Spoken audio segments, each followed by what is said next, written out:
Hello and welcome to Worldly Tutor. My name is Benny and today I want to talk to you guys a bit about the psychology of cEDH. Three main topics: politics, burning out in cEDH, and self-imposed stacks or psychological stacks in our format. First topic, politics. So everyone has a personal style. There are a bunch of things that we could get into. It's obviously a major skill to have in the format.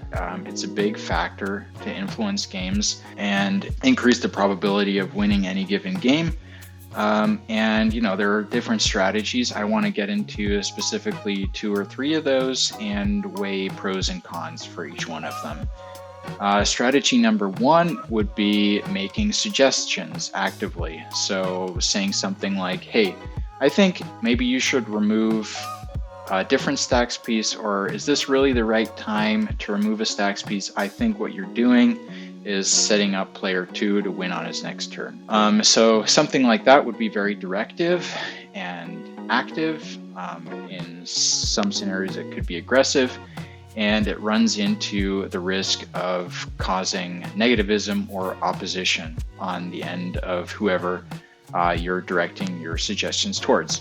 Pros would obviously be successfully manipulating other people to make plays that play into your strategy the most. But a problem with going for an active approach like that is in a format with incomplete information and so many variables, there's always a risk of making the wrong suggestion. Objectively the wrong suggestion for yourself. There are also some meta implications of manipulating, especially when you're doing it more aggressively, when you're doing it constantly throughout any given game, because you could be alienating people so much so that they spike play, because they're getting fed up with how often you're lobbying for them to make a play that you think could benefit them / yourself. So it's kind of a tightrope to walk. And when I say meta implications, this is something that can affect you in a tournament where if you're too directive, too manipulative, borderline lying to the point where you're withholding information or skewing it extremely. It could be that someone that you face twice in a tournament doesn't only mistrust you on the second game, but actively lobbies against you with the other players. And then obviously there is a certain risk for open confrontation if you're, being too direct, being too aggressive about your politicking. And that ties into why I think a different approach is oftentimes more successful, which is making observations, which is just another way of saying that you're manipulating attention, right? An example would be, oh, wow, okay, that's strong. Pass priority, unfortunately. And by doing something like that, you're not being directive, but you're focusing everyone's attention on something specific and assigning a value to it, which is a form of manipulation, but it's much more subtle than making a suggestion, and it runs into the risk of causing opposition on the end of someone else with a much lower probability than making an actual suggestion. So the drawback of making observations is that there are potential misunderstandings, like players just not catching your drift and not following the value that you're assigning to any given play action or card or whatever. So you could be like, same example, wow, okay, that's strong, unfortunately pass priority, and the next player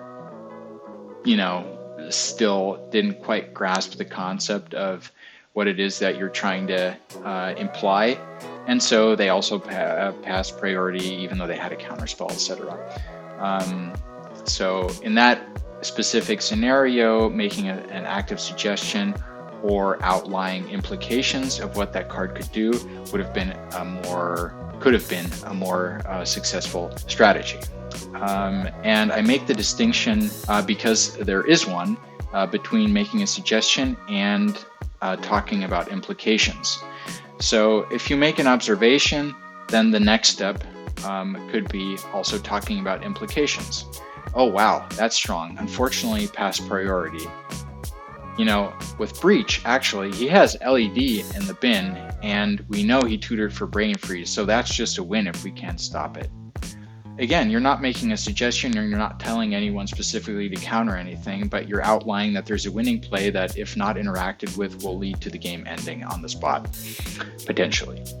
So my philosophy is observations and implications rather than suggestions in most instances, and I mostly opt not to push, because pushing causes opposition and negativism, and also bears a significant risk of causing open confrontation, and it also bears a lower probability of causing frustration on your end, because if you're always making suggestions, if you're always going into open confrontation with other people over things that you think should be countered, if you're actively telling people that they're making suboptimal plays all the time, then that comes with a certain reputation. And reputation also means people will expect certain things from you and be distrustful of you because they expect ulterior motive. An easy way of just developing a higher tolerance for letting things slide. So let's say I make an observation. I feel like it's not directive enough, so I talk about the implications, and someone disagrees with me, and I get the idea, that they're about to make a mistake. I could push, I could make more suggestions, and I might, given any specific game action, if I'm about to lose, I might opt for a more aggressive strategy. But in most cases, I think it's a healthy idea to appeal to variance, to just tolerate people making mistakes, because at the end of the day, this is a 4-player format with a high degree of variance, and there are going to be non-games for you, and there are going to be perfect games where you made no mistakes and you still lose because of variance. And that's just something that comes with the nature of the format. At the end of the day, a 4-player EDH is still somewhat casual, even if we play it competitively. And if you take offense with that, then at least we can agree that it's still a game at the end of the day, and we want to have fun. And setting ourselves up for frustration is just a bad strategy all around. Okay, next I want to talk about something that ties directly into this, which is burning out in cEDH. Personally, I had a bit of a run-in. I mean, burning out is maybe a little too extreme of a term, but a little bit of an experience with this maybe half a year ago, when I was playing too many decks for too short a period of time, and experiencing loss after loss after loss, and kind of assigning responsibility to myself and the decks. Right. What helped me break the habit with that was realizing that wins and losses were coming mostly from variance and inexperience with the deck, not the deck quality itself or player ability, or at least less than I expected. Another problem I think people face often is focusing on win rate too much.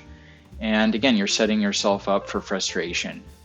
Breaking the habit is essentially just realizing that non-representative sample sizes, which is what most of us deal with, 20 games or something like that, you can have an 8-game lose streak and it be relatively probable still, without that, coming as a result of the deck quality or your capabilities as a player, just through the nature of a 4-player format. And so I think what helps more than focusing on win rate is focusing on controlling the controllables.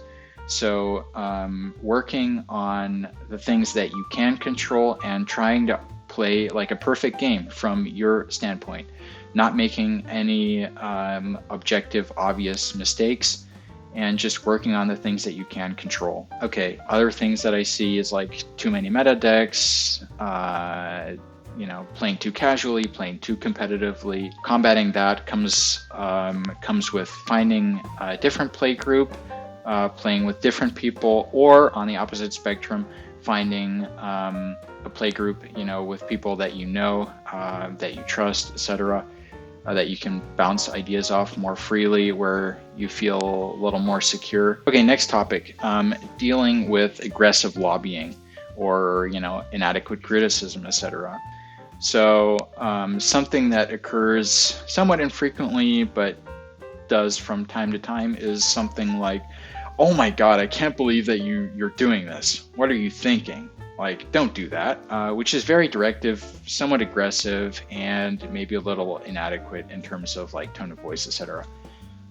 So there are several different strategies to deal with something like that. One of them could just be, somewhat ignoring it and saying pass priority. The next one could be, listen, I have my reasons. You're dealing with incomplete information. Trust that I have my reasons for making this play. I'll happily discuss them with you later, but revealing the information that you don't have at this point comes at a disadvantage to myself. So pass priority. Next one would be openly discussing why you have a different opinion, and also maybe stating why you think this is, not the adequate tone or style, to be presenting this argument at this point in time. Another strategy, unfortunately, is leaving the game. You always maintain the right to your own time, and you're responsible for not wasting it. So at the end of the day, if you feel like you're being mistreated, hey guys, I'm sorry, I'm out. This is not for me. And last but not least, ask the other two players to chip in terms of getting some feedback. Altercations are usually between two people, but there are 4 people in the pod, so the other ones are involved. You may as well ask for them to chip in. Hey guys, am I crazy? Is this not the right move to make? Like, from my perspective, I feel like I should be doing this. Could you give me some feedback? Also, what do you guys think, in terms of like how we're handling this situation? I think that's definitely something that people should do more. And last but not least, I want to talk about some psychological stacks in cEDH. So something that you run into often is, I'm in 4th, I can't win. And that is a classical example for self-fulfilling prophecy. Guess what your probability for keeping a suboptimal hand is with an approach like that? It's higher than normal. Second one is, I'm in 1st place, I'll probably win. The odds are stacked in my favor.